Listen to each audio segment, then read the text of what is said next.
Hi hello ಎಲ್ರಿಗೂ ನಮಸ್ಕಾರ. Welcome back to ಲೋಕದ ಕಾಳಜಿ ವಿತ್ ಮಿಸ್ಟರ್ JK. ಸೊ ವೃದ್ಧಾಶ್ರಮ ಅಂದರೆ ಏನು ಅಂತ ಗೊತ್ತಾ ನಿಮಗೆ? ಇವತ್ತಿನ ನಮ್ಮ ಟಾಪಿಕ್ ಬಂದ್ಬಿಟ್ಟು ವೃದ್ಧಾಶ್ರಮದ ಹೆಚ್ಚಳ. ನಮ್ಮ ಸಮಾಜದಲ್ಲಿ ಏನು ಇನ್ಕ್ರೀಸ್ ಆಗ್ತಾ ಇದೆಯೋ ಇಲ್ಲೋ ಗೊತ್ತಿಲ್ಲ, ಪಾಪ್ಯುಲೇಷನ್ ಬಿಟ್ಟರೆ ನೆಕ್ಸ್ಟ್ ಇನ್ಕ್ರೀಸ್ ಆಗ್ತಾ ಇರೋದೇ ಈ ವೃದ್ಧಾಶ್ರಮಗಳು. ಇದಾಗ್ತಾ ಇರೋದಕ್ಕೆ ಏನು ಕಾರಣ ಆ್ಯಂಡ್ ಇದಾಗಿದ್ದರಿಂದ ಯಾರಿಗೆಲ್ಲ ಎಫೆಕ್ಟ್ ಆಗ್ತಾ ಇದೆ, ಯಾವ ರೀತಿಲಿ ಎಫೆಕ್ಟ್ ಆಗ್ತಾ ಇದೆ, ಇದರ ಪಾಸಿಟಿವ್ ಇಂಪ್ಯಾಕ್ಟ್ ಏನು, ನೆಗೆಟಿವ್ ಇಂಪ್ಯಾಕ್ಟ್ ಏನು, ಎಲ್ಲವನ್ನು ಒಂದೊಂದಾಗೆ ನೋಡೋಣ ಬನ್ನಿ. ಸೊ ಮೊದಲನೇದಾಗಿ ಹೆಚ್ಚಳ ಆಗ್ತಾ ಇರೋದಕ್ಕೆ ಕಾರಣಗಳು. ಏನು ಕಾರಣ ಇರ್ಬೋದು ಈ ಒಂದು ವೃದ್ಧಾಶ್ರಮ ಹೆಚ್ಚಳ ಆಗ್ತಾ ಇರೋದಕ್ಕೆ? ನಮ್ಮ ಸಮಾಜದಲ್ಲಿ ಈಗಿನ ಜನ್ರೇಷನ್ ಹೇಳಿರೋ ಥರನೇ ಎಲ್ಲರೂ ಸಾಫ್ಟ್ವೇರ್ ಇಂಜಿನಿಯರ್ಸ್ ಅಥವಾ ಕಾರ್ಪೊರೇಟಿವ್ ಎಂಪ್ಲಾಯೀಸ್ ಇದ್ದಾರೆ. ಸೊ ಅವರಿಗೆ ತಮ್ಮದೇ ಆದಂತಹ ಒಂದು ಲೋಕ ಸೃಷ್ಟಿಯಾಗಿರುತ್ತೆ. ಅಲ್ಲಿ ಅವ್ರಿಗೆ ಆದಂತಹ ಪ್ರೆಷರ್ ಇರುತ್ತೆ, ಅವ್ರಿಗೆ ಆದಂತಹ ಡಿಫಿಕಲ್ಟೀಸ್ ಇರುತ್ತೆ. ಮನೇಲಿ ಬಂದ ತಕ್ಷಣ ವಯಸ್ಸಾಗಿರೋ ಅಪ್ಪ ಅಮ್ಮ ಇರ್ತಾರೆ, ಅವರನ್ನು ನೋಡ್ಕೊಳ್ಳೋದಕ್ಕೆ ಸ್ವಲ್ಪ ಹೆಚ್ಚು ಕಡಿಮೆ ಆಗ್ತಾ ಇರುತ್ತೆ, ಸಾಕಾಗ್ತಾ ಇರಲ್ಲ, ಅವ್ರಿಗೆ ಟೈಮ್ ಕೊಡೋಕ್ಕಾಗ್ತಾ ಇರಲ್ಲ. ಹಾಗಿದ್ದಾಗ ತಂದೆ ತಾಯಿಗೆ ಏಜ್ ಫ್ಯಾಕ್ಟರ್ಸಿಂದಾಗಿ ಹೆಲ್ತ್ ಏನೋ ಅಪ್ಸೆಟ್ ಆಗಲಿ, ಹುಷಾರು ತಪ್ಪಲಿ, ಏನೋ ಒಂದಾಗಲಿ, ಅವರಿಗೆ ಸ್ಪೆಸಿಫಿಕ್ ಆದಂತಹ ಮೆಡಿಕೇಷನ್ಸ್ ಟೈಮ್ ಕೇರ್ ಕೊಡೋಕ್ಕಾಗದೇ ಇರೋ ಕಾರಣ ಅವ್ರೇನು ಮಾಡ್ತಾರೆ, ವೃದ್ಧಾಶ್ರಮನ ಅಕ್ಸೆಪ್ಟ್ ಮಾಡೋಕ್ಕೆ ಹೋಗ್ತಾರೆ. ಅಲ್ಲಿ ಒಂದು ಅಪ್ಲಿಕೇಶನನ್ನು ಕೊಟ್ಟು ಇವರನ್ನು ಸೇರ್ಸಕ್ಕೆ ಹೋಗ್ತಾರೆ. ಆ್ಯಂಡ್ ಸೆಕೆಂಡ್ ಥಿಂಗ್ ಬಂದುಬಿಟ್ಟು, ಮೊದಲಿನ ಥರ ಇವಾಗ ಜಾಯಿಂಟ್ ಫ್ಯಾಮ್ಲೀಸ್ ಇಲ್ಲ. ಜಾಯಿಂಟ್ ಫ್ಯಾಮ್ಲೀಸ್ ಇದ್ದರೆ ನಾವಿಲ್ಲ ಅಂದರೂ ಇನ್ನೊಬ್ಬರಾದರೂ ಇದ್ದಾರಪ್ಪ ಅವರನ್ನು ನೋಡ್ಕೊಳ್ಳೋಕ್ಕೆ.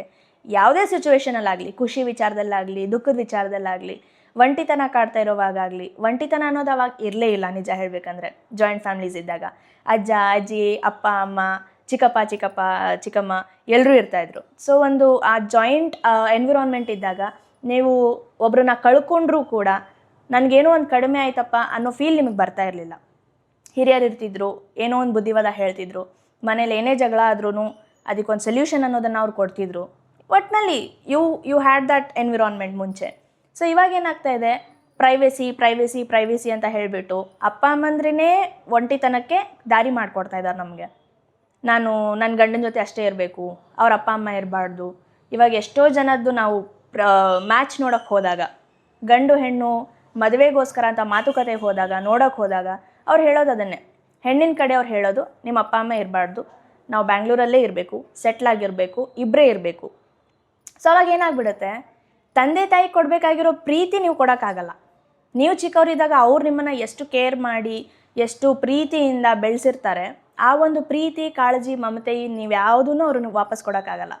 ಸೊ ಹಾಗಿದ್ದಾಗ ನೀವೇನು ಮಾಡಿಬಿಡ್ತೀರಾ, ಆ ಪ್ರೆಷರನ್ನು ತಡೆಯೋಕ್ಕಾಗದೆ, ಆಯಿತು ಸರಿ, ನನ್ನನ್ನು ಹ್ಯಾಂಡಲ್ ಮಾಡೋಕ್ಕಾಗಲ್ಲ, ನಾನು ಸುಮ್ಮನೆ ಹೋಗ್ಬಿಡು ವೃದ್ಧಾಶ್ರಮಕ್ಕೆ ಅಂತ. So this is also a point. Joint family ಇದ್ದಾಗ ಇದ್ದಿದ್ದ ಸಿಚುವೇಷನ್ನೇ ಬೇರೆ. ಬರ್ತಾ ಯಾವಾಗದು ನ್ಯೂಕ್ಲಿಯರ್ ಫ್ಯಾಮಿಲಿ ಆಗ್ತಾ ಹೋಯ್ತೋ ಆವಾಗ ಆಗಿರೋ ಸಿಚುವೇಷನ್ನೇ ಬೇರೆ. ಸೊ ಇವಾಗಿನ ಜನ್ರೇಷನಲ್ಲಿ ನಾವು ನೋಡ್ತಾ ಇರೋದೇ, ಎಲ್ಲರೂ ಒಂಟಿತನ, ನಾನು ಪ್ರೈವೇಟ್ ಆಗಿರಬೇಕು, ಗಂಡನ ಜೊತೆ ಅಷ್ಟೇ ಇರಬೇಕು, ಗಂಡ ಮಕ್ಕಳು ಅಷ್ಟೇ. ಅದರಿಂದ ಆಗ್ತಾ ಇರೋದೇನು, ನಿಮಗೆಷ್ಟು ನಾಲೆಜ್ ಇದೆಯೋ ಅದನ್ನಷ್ಟೇ ನೀವು ಮಕ್ಕಳ ಮೇಲೆ ಹಾಕಾಗಿ ಹೋಗ್ತೀರಾ.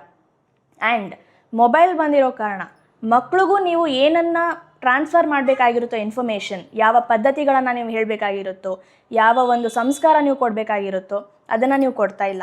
ಪೇರೆಂಟ್ಸ್ ಆಗಿ ಮೊದಲನೇ ತಪ್ಪು ನೀವು ಮಾಡ್ತಾ ಇರೋದು, ನೀವು ಮಕ್ಕಳಿಗೆ ಕೊಡಬೇಕಾದಂತಹ ಯಾವುದೇ ಜನರಲ್ ನಾಲೆಜನ್ನು ನೀವು ಕೊಡೋಕ್ಕೆ ಸಾಧ್ಯ ಆಗ್ತಾ ಇಲ್ಲ.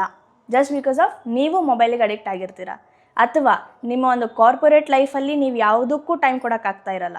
ಮಕ್ಕಳನ್ನ ಹಾಸ್ಟೆಲಿಗೆ ಸೇರಿಸಿರ್ತೀರ ಆವಾಗ. ಎದಕ್ಕೆ? ಎಜುಕೇಷನ್ ಚೆನ್ನಾಗಾಗಲಿ, ನನ್ನ ಮಗ ನನ್ನ ಮಗಳು ಚೆನ್ನಾಗಿ ಬೆಳೀಲಿ ಅಂತ. ಬಟ್ ಅಲ್ಲಿ ಅವ್ರಿಗೆ ಕಾಡೋದೇನು? ಒಂಟಿತನ. ಅದು ನಿಮಗೆ ಗೊತ್ತಾಗಲ್ಲ. ಸೊ ಮುಂದೆ ಇದಾಗ ಏನಾಗುತ್ತೆ, ನೀವೇನು ಮಕ್ಳಿಗೆ ಕೊಟ್ಟಿರ್ತೀರೋ ಅದನ್ನೇ ಅವ್ರು ನಿಮಗೆ ವಾಪಸ್ ಕೊಡ್ತಾರಷ್ಟೇ.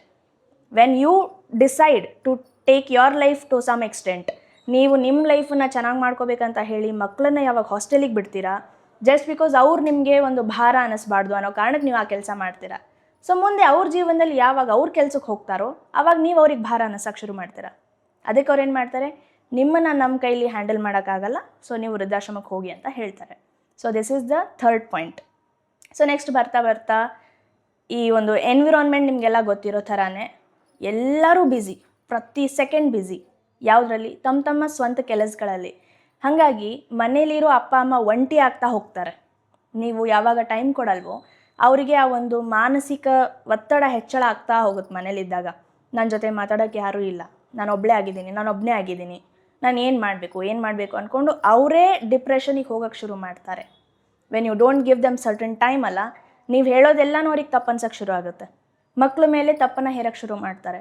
ನಾನೇನು ಹೇಳಿದ್ರು ನೀನು ಕೇಳಲ್ಲ, ನಾನೇನು ಹೇಳಿದ್ರು ನೀನು ಮಾಡೋಕ್ಕೆ ರೆಡಿ ಇಲ್ಲ ಅಂತ. ಏನಕ್ಕಾಗುತ್ತೆ? ನೀವು ಒಬ್ಬರೇ ಆಗಿರ್ತೀರ. ಸೊ ಆ ಒಂದು ಟೈಮಲ್ಲಿ ಏನಾಗುತ್ತೆ, ನೀವೇ ಕೆಲವು ಸಲ ಚೂಸ್ ಮಾಡಿಬಿಡ್ತೀರಾ, ನನಗೆ ಇಲ್ಲಿ ಇರೋಕ್ಕಾಗ್ತಾಯಿಲ್ಲ, ನಾನೇ ಹೋಗ್ಬಿಡ್ತೀನಿ ಸುಮ್ಮನೆ ಅಂತ.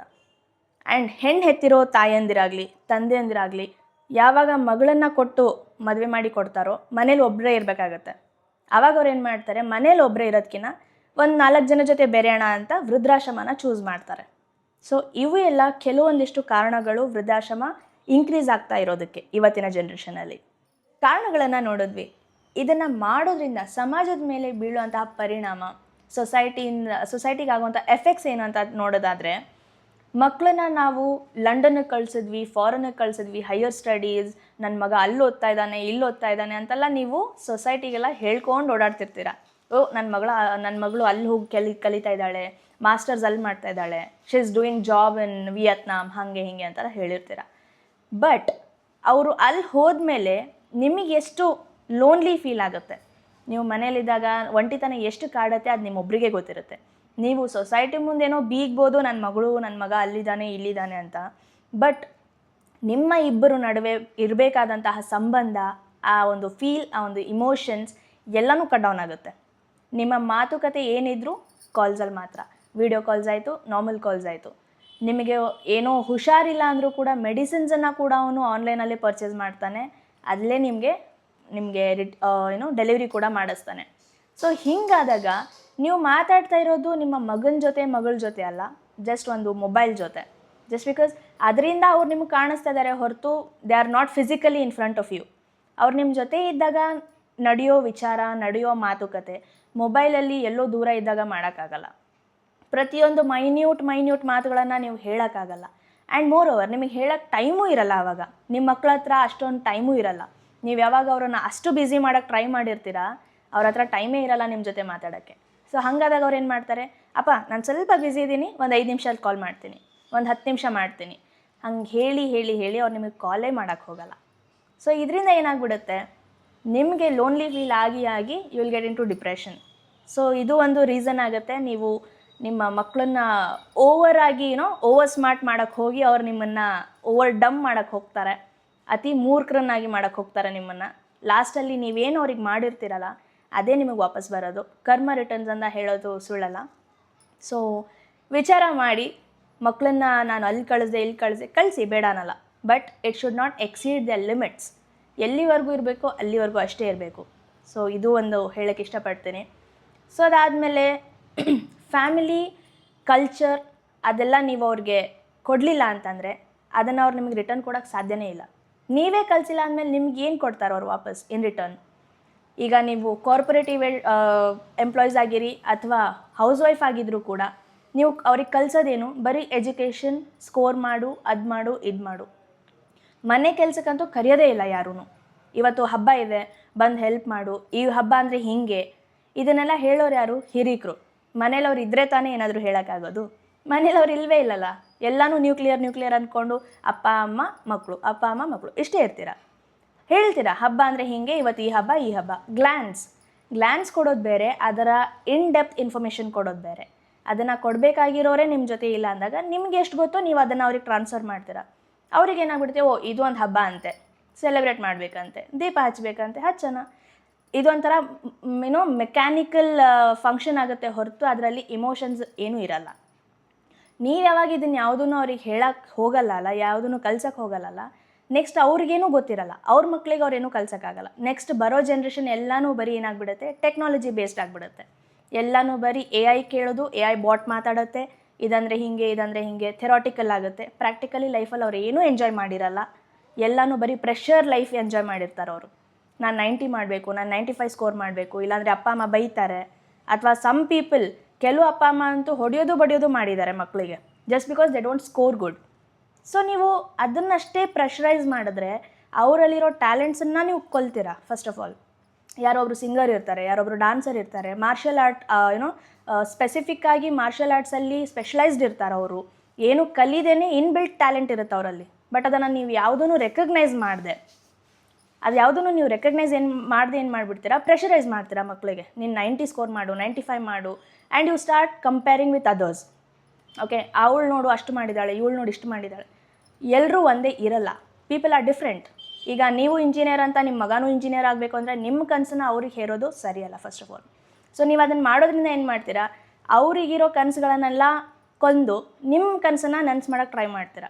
ಅವರು ಅದನ್ನು ಈಡೇರಿಸ್ತಾರೆ, ಬಟ್ ಲಾಸ್ಟ್ ಏನು ಮಾಡ್ತಾರೋ ಎಂಡ್ ಆಫ್ ದ ಡೇ, ನಿಮಗೇನು ಬೇಕೋ ನಾನು ಮಾಡಿದೆ, ನನಗೇನು ಬೇಕಂತ ನೀವು ಕೇಳಿದ್ರಾ? ಇಲ್ಲ ಅಲ್ಲ. ಸೊ ಹಾಗಾಗಿ ನಾವು ಎಂಡ್ ಆಫ್ ದ ಡೇ ಏನು ಮಾಡಿಬಿಡ್ತೀವಿ, ಲೈಫಲ್ಲಿ ನಿಮಗೆ ಬೇಕಾಗಿರೋದನ್ನು ಮಾಡಿ, ನಮಗೆ ಇಷ್ಟ ಇಲ್ಲದೆ ಇದ್ರೂ ನಾನು ಇಂಜಿನಿಯರ್ ಆಗಬೇಕಂತ ಹೇಳಿರ್ತೀರ, ಇಂಜಿನಿಯರ್ ಆಗಿರ್ತೀವಿ, ಡಾಕ್ಟರ್ ಆಗುವಂತೀರ, ಡಾಕ್ಟರ್ ಆಗಿರ್ತೀವಿ. ಸೊ ಈ ಒಂದು ನಿಮ್ಮ ಒಂದು ಕನಸುಗಳನ್ನು ನಾವು ಈಡೇರಿಸಿ ನಮ್ಮ ಲೈಫಲ್ಲಿ ಎಲ್ಲದಕ್ಕೂ ಬ್ಯಾರಿಯರ್ಸನ್ನು ಹಾಕ್ಕೊಂಡು, ಒಂದು ಬೌಂಡ್ರೀಸನ್ನು ಹಾಕ್ಕೊಂಡು, ನಮ್ಮ ಕನಸನ್ನೆಲ್ಲ ಅದರಲ್ಲೇ ಮುಚ್ಚಿಟ್ಟು ನಿಮಗೇನು ಬೇಕೋ ನಾವು ಅದನ್ನು ಮಾಡಿರ್ತೀವಿ. ಸೊ ಹಂಗಾದಾಗ ಏನಾಗುತ್ತೆ, ಎಂಡ್ ಆಫ್ ದ ಡೇ ನಮಗೆ ಪ್ರೆಷರ್ ಯಾವಾಗ ಜಾಸ್ತಿ ಅನ್ಸೋಕ್ಕೆ ಶುರು ಆಗುತ್ತೋ ಆವಾಗ ನಾವು ನಿಮ್ಮನ್ನು ಸರ್ಸೋಕ್ಕೆ ಶುರು ಮಾಡ್ತೀವಿ. Just because when you don't listen to us, even we don't listen to you ಅಂತ ಹೇಳೋಕ್ಕಾಗುತ್ತೆ. ಇವಾಗಿನ ಮಕ್ಕಳು ಮಾಡ್ತಾ ಇರೋದು ಅದನ್ನೇ. ಹಾಗಾಗಿ ಇದಕ್ಕೆ ಒಂದು ಸೊಲ್ಯೂಷನ್ ಏನಪ್ಪ ಅಂತಂದರೆ, ನ್ಯೂಕ್ಲಿಯರ್ ಫ್ಯಾಮ್ಲೀಸನ್ನು ನಾವು ಜಾಯಿಂಟ್ ಫ್ಯಾಮ್ಲೀಸ್ ಆಗಿ ಕನ್ವರ್ಟ್ ಮಾಡಬೇಕು. ಒಂದು, ಯಾಕಂದರೆ ಮನೇಲಿ ಅಜ್ಜ ಅಜ್ಜಿ, ಅಪ್ಪ ಅಮ್ಮ, ಚಿಕ್ಕಪ್ಪ ಚಿಕ್ಕಮ್ಮ, ದೊಡ್ಡಪ್ಪ ದೊಡ್ಡಮ್ಮ, ಹಾಗೆ ಕಸಿನ್ಸ್ ಎಲ್ಲ ಇದ್ದರೆ ಎಷ್ಟೊಂದು ಐಡಿಯಾಸ್, ಎಷ್ಟೊಂದು ಇನ್ಫಾರ್ಮೇಷನ್ಸ್ ನಮಗೆ ಸಿಗೋಕ್ಕೆ ಒಂದು ಅವಕಾಶ ಇರುತ್ತೆ. ಅದನ್ನು ಬಿಟ್ಬಿಟ್ಟು ನಿಮ್ಮ ತಲೆಯಲ್ಲಿ ಎಷ್ಟು ಇನ್ಫಾರ್ಮೇಷನ್ ಇದೆಯೋ ನಮಗೆ ಟ್ರಾನ್ಸ್ಫರ್ ಮಾಡೋದು, ನಮ್ಮ ಹತ್ರ ಎಷ್ಟಿದೆಯೋ ನಿಮಗೆ ಟ್ರಾನ್ಸ್ಫರ್ ಮಾಡೋದು ಹಾಳಾಗಿ ಹೋಗಲಿ. ನಾವು ಏನೂ ಮಾತೇ ಆಡಲ್ಲ ಫ್ಯಾಮ್ಲಿಲಿ ನ್ಯೂಕ್ಲಿಯರ್ ಅಂದಾಗ. ನಮ್ಮ ಮೊಬೈಲ್ಸಲ್ಲಿ ನಾವು ಬ್ಯುಸಿ ಆಗ್ತೀವಿ, ನಮ್ಮ ಕೆಲಸದಲ್ಲಿ ಬ್ಯುಸಿ ಆಗ್ತೀವಿ, ಫ್ಯಾಮ್ಲಿ ಜೊತೆ ಮಾತು ಸಹ ನಾವು ಆಡಲ್ಲ. ಸೊ ಹಿಂಗಿದ್ದಾಗ ಮತ್ತೆ ಎಂಡ್ ಆಫ್ ದ ಡೇ ಏನಾಗುತ್ತೆ, ಬೇಡ, ನಿಮ್ಮ ಇಮೋಷನ್ಸ್ ನಮಗೆ ಅರ್ಥ ಆಗಲ್ಲ, ನಮ್ಮ ಇಮೋಷನ್ಸ್ ನಿಮಗೆ ಅರ್ಥ ಆಗಲ್ಲ, ನೀವು ಹೇಳೋದೆಲ್ಲ ನಮಗೆ ಪ್ರೆಷರ್ ಅನಿಸುತ್ತೆ, ನಾವು ಹೇಳೋದೆಲ್ಲ ನಿಮಗೆ ಯೂಸ್ಲೆಸ್ ಅನ್ಸೋಕ್ಕೆ ಶುರು ಆಗುತ್ತೆ. ಸೊ ಹಾಗಾಗಿ ನಾವೇನು ಮಾಡಿಬಿಡ್ತೀವಿ, ಬೇಡಪ್ಪ ಹೋಗ್ಬಿಡು ನೀನು ಅಂತ ಹೇಳ್ತೀವಿ. ಸೊ ಹಾಗಾಗಿ ವೃದ್ಧಾಶ್ರಮನ ನಾವು ಕಟ್ ಡೌನ್ ಮಾಡಬೇಕು ಅಂತಂದರೆ, ಕಡಿಮೆ ಮಾಡಬೇಕು ಅಂತಂದರೆ, may be joint family recreate ಮಾಡೋದು ಒಂದು ಬೆಸ್ಟ್ ಆಪ್ಷನ್. ಅದನ್ನು ಬಿಟ್ಟರೆ ಮೊಬೈಲ್ ಬಳಕೆ ಕಡಿಮೆ ಮಾಡಿ ಫ್ಯಾಮ್ಲಿಲಿ ಡಿಸ್ಕಷನ್ಸ್ ಮಾಡೋದು ಈಸ್ ಅನದರ್ ಬೆಸ್ಟ್ ಆಪ್ಷನ್. ಯಾಕಂದರೆ ಅದು ಮಾಡೋದ್ರಿಂದ ನಿಮ್ಮ ತಂದೆ ತಾಯಿ ಯಾವ ಸ್ಥಿತಿಲಿದ್ದಾರೆ, ಅವ್ರಿಗೇನು ಆಗ್ತಾ ಇದೆ, ಅಥವಾ ಮಕ್ಕಳಾಗಿ ನಮಗೇನಾಗ್ತಾ ಇದೆ ಅನ್ನೋದು ಪೇರೆಂಟ್ಸಿಗೆ ಗೊತ್ತಾಗುತ್ತೆ. ಸೊ ಹೀಗೆ ಒಂದು ಎಮೋಷನ್ಸನ್ನು ನಾವು ಶೇರ್ ಮಾಡಿದಾಗ ನಮ್ಮ ಲೈಫ್ಗಳಲ್ಲಿ, ಪರ್ಸ್ನಲ್ ಲೈಫ್ಗಳಲ್ಲಿ ನಮಗೇನು ಇಂಟ್ರೆಸ್ಟ್ ಇದೆ, ನೀವೇನು ಹೇಳ್ತಾ ಇದ್ದೀರಾ, ಅಥವಾ ನನಗೆ ಸ್ಕೋರ್ ಮಾಡೋಕ್ಕಾಗಿಲ್ಲ, ಏನಕ್ಕಾಗಿಲ್ಲ, ಈ ಒಂದು ಕ್ವೆಶನ್ಸನ್ನು ನೀವು ಕೇಳಿದ್ರೆ, ನಮಗೆ ಹೇಳೋಕೆ ಒಂದು ಆಪ್ಷನ್ ಕೊಟ್ಟರೆ, ಅಪಾರ್ಚುನಿಟಿ ಕೊಟ್ಟರೆ, ಮೇ ಬಿ ಆವಾಗ ನಾವು ಒಬ್ರನ್ನೊಬ್ರು ಇನ್ನೂ ಚೆನ್ನಾಗಿ ಅರ್ಥ ಮಾಡಿಕೊಂಡು ವೃದ್ಧಾಶ್ರಮಗಳನ್ನು ಕಡಿಮೆ ಮಾಡ್ಬೋದು. ಬಟ್ ಇನ್ನೊಂದು ಕಡೆ ಹೇಳಬೇಕಂದ್ರೆ, ವೃದ್ಧಾಶ್ರಮ ಜಾಯಿನ್ ಆಗಿರೋರಿಗೆ ಅಲ್ಲಿರೋ ಫೆಸಿಲಿಟೀಸ್ ಬಗ್ಗೆ ಮಾತಾಡೋದಾದರೆ, ಹಾಸ್ಪಿಟಾಲಿಟಿ ಇರುತ್ತೆ. ನಿಮ್ಗೇನೇ ಮೆಡಿಸಿನ್ಸ್ ಬೇಕಿದ್ರು, ಏನೇ ಒಂದು ಹಾಸ್ಪಿಟಲ್ ಅವೈಲೇಬಿಲಿಟಿ ಬೇಕಿದ್ರು 24/7 ಅವ್ರು ನಿಮಗೆ ಅದನ್ನೆಲ್ಲ ನೋಡ್ಕೊಳ್ತಾರೆ ವೃದ್ಧಾಶ್ರಮದಲ್ಲಿ. ಆ್ಯಂಡ್ ಊಟದ ಕೊರತೆ ಇರಲ್ಲ, ಏನೂ ಇರಲ್ಲ. If you are feeling lonely ಅಲ್ಲ ಆ್ಯಸ್ ಅ ಪೇರೆಂಟ್, ನಿಮ್ಗೆ ಯಾರೂ ಇಲ್ಲ ಜೊತೆಗೆ, ಮಕ್ಕಳು ಫಾರಿನಲ್ಲಿ ಇದ್ದಾರೆ, ತುಂಬ ಖುಷಿಯಿಂದ ಕಳಿಸಿರ್ತೀರ, but they are not willing to come back. ಇವಾಗ ನನಗೆ ಬ್ಯಾಂಗ್ಳೂರಿಗೆ ಬರೋಕ್ಕಾಗಲ್ಲ, ಅಥವಾ ಇಂಡಿಯಾಗೆ ಬರೋಕ್ಕಾಗಲ್ಲ, ನಾನು ಅಲ್ಲೇ ಇರ್ತೀನಿ, ನಾನು ಅಲ್ಲೇ ಸೆಟ್ಲ್ ಆಗ್ತೀನಿ, ನಿನ್ನ ಜೀವನ ನೋಡ್ಕೊ ಅಂತ ಏನು ಹಿಂಗೆ ಪ್ರಾಮಿಸಸ್ ಮಾಡ್ತಾರಲ್ಲ. ಸೊ ಅದನ್ನು ಮಾಡಿದಾಗ ನಿಮ್ಗೆ ಅನಿಸುತ್ತೆ, ಓ ಹೌದಲ್ಲ ನಾನು ಒಬ್ಬನೇ ಆಗಿಬಿಟ್ಟೆ, ಹೌದಲ್ಲ ನಾನು ಒಬ್ಬಳೇ ಆಗಿಬಿಟ್ಟೆ ಅಂತ. ಸೊ ಹೀಗೆ ಅನ್ನಿಸ್ದಾಗ ನಿಮಗೆ ಜೊತೆಗಾರ ಯಾರಾದರೂ ಬೇಕು, ನಾನೊಂದು ಸೊಸೈಟಿಲಿನ ಜೀವನ ಮಾಡಬೇಕು, ಜನರ ಜೊತೆ ಬೆರಿಬೇಕು ಅಂದ್ಕೊಂಡಾಗ ಯು ಕ್ಯಾನ್ ಚೂಸ್ ವೃದ್ಧಾಶ್ರಮಸ್. ಯಾಕಂದರೆ ಅಲ್ಲಿ ಓಲ್ಡ್ ಏಜಸ್ ಹೋಮ್ಗಳಲ್ಲಿ ನೀವು ಹೋದರೆ ನಿಮಗೆ ಬೇಕಾಗಿರುವಂಥ ಎಲ್ಲ ಫೆಸಿಲಿಟೀಸ್ನೂ ಅವ್ರು ನಿಮಗೆ ಕೊಡ್ತಾರೆ. Most importantly care, concern, emotions ಅಲ್ಲಿ ನಿಮಗೆ ಸಿಗುತ್ತೆ. ನಿಮಗೆ ಫ್ರೆಂಡ್ಸ್ ಆಗ್ತಾರೆ, ಅದ್ರ ಥ್ರೂ ನಿಮಗೆ ಎಲ್ಲನೂ ನಿಮಗೆ ಬೇಕಾಗಿರುವಂಥ ಎಲ್ಲ ಇಮೋಷನ್ಸು ಅಲ್ಲಿ ಸಿಗುತ್ತೆ. Better let's not do that. ಮಕ್ಕಳನ್ನು ಚೆನ್ನಾಗಿ ನೋಡ್ಕೊಳ್ಳಿ, ಅವ್ರಿಗೆ ಚೆನ್ನಾಗಿರೋ ಒಂದು ವೇಲಿ ಬೆಳೆಸಿ, ಹಿರಿಯರನ್ನು ಅವ್ರಿಗೆ ಭೇಟಿ ಮಾಡಿಸಿ. ಇಫ್ ನಾಟ್ ಜೊತೆಗಿರೋಕ್ಕಾಗದೆ ಹೋದರೂ ಅಜ್ಜಿ ಮನೆ, ಅಜ್ಜ ಮನೆ ಇರುತ್ತೆ. ಸೊ ಅಲ್ಲಿ ಹೋಗಿ ಕರ್ಕೊಂಡು ಹೋಗಿ, ವೀಕೆಂಡ್ಸಿಗೆ, ಮಂತ್ ಎಂಡ್ಸಿಗೆ ಕರ್ಕೊಂಡು ಹೋಗಿ ಅವ್ರ ಜೊತೆ ಬೆರೆಯೋಕ್ಕೆ ಬಿಡಿ ಮಕ್ಕಳನ್ನು. ಸೊ ದ್ಯಾಟ್ ಹಾಗಾದರೂ ಆಗಿ ಅವ್ರಿಗೆ ಗೊತ್ತಾಗುತ್ತೆ ಅವ್ರ ವ್ಯಾಲ್ಯೂ ಏನಂತ. ಸೊ ಹಾಗಾದಾಗ ನಿಮ್ಮನ್ನು ಅವರು ವೃದ್ಧಾಶ್ರಮಕ್ಕೆ ಕಳಿಸಲ್ಲ in the future. So this is it. Thanks for watching ಲೋಕದ ಕಾಳಜಿ ವಿತ್ ಮಿಸ್ಟರ್ JK.